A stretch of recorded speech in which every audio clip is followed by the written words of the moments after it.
What up, people? Coach V, New Breed Boxing. Today I'm going to break down just how simple, not easy, but how simple it is to get in the top 10, whether it's boxing or MMA, on the pound for pound list, right? Now, I'm not saying it's easy. Like I said, easy and simple are two different things. But you're going to realize the more familiar you get with the fight community, it's a very small community, and you're going to start seeing the same people on a regular basis. So let's just say, actively, according to the stats and the databases available, there's no more than 30,000 active professional boxers and MMA fighters combined. Let's throw in the amateurs. Let's just make it 50,000. Then include some weekend warriors, double it, make it 100,000.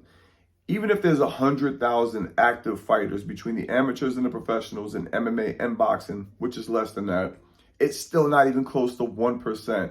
And even if you're the worst, say you're 0-100, you're still part of that 1% community. So that is a special exclusivity that very few people get to share. Now, breaking down the best of the best, right? Let's just say you live in a town with 100,000 people, right? That means that there's only like 100 fighters, realistically. Let's just say there's 1,000 people training. It's probably more than that, maybe a little more than that. Say 100 people competing, right? Let's just say. The beauty of moving up in the ranks, right, through the levels as you get better, let's just say there's 100 fighters. 30 of them suck, 30 of them are in the middle, 30 of them are pretty good, and then 10 of them are exceptional, right? So you only got to fight a few from each category to kind of get your experience, right? After you've been doing your training, you start getting to the point where you can hold your own. You go into the bottom 30 of the sucky fighters, right? So some of them are going to be people that just fall on their face for no reason, all kinds of random people, right? You fight a few of those, get some experience, get some confidence, get a few wins. Now you don't got to deal with those guys no more. 30 fighters you don't even got to deal with anymore now. That whole category is beneath you now. You've elevated.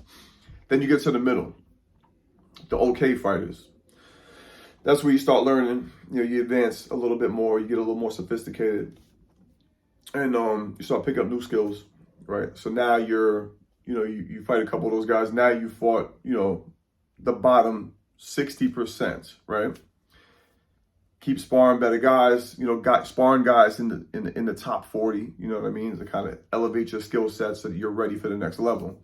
Then you fight guys in, the last top 30 percentile, right?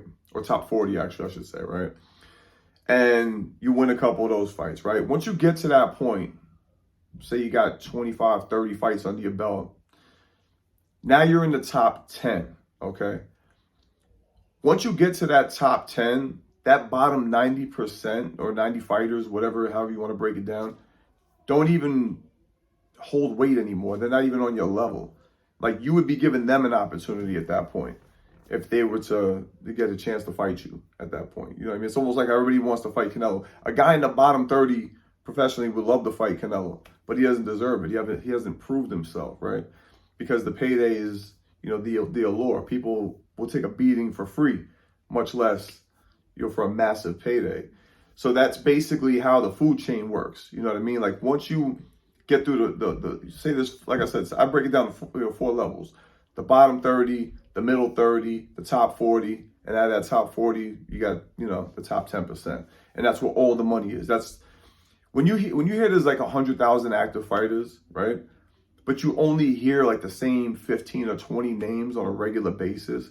Right now, you couldn't probably name 50 active fighters that are notable, that are known. If you could do that, you're like a super diehard fan. Because right now, the average person can probably only name about 5, maybe 10. You know what I mean? So I'm just breaking down to you how small the fight community is. If you live in a town with 100,000 people, you'd be lucky if there was 20 good fighters. So your whole objective is to be the best in your town, be the best in your region, be the best in the country.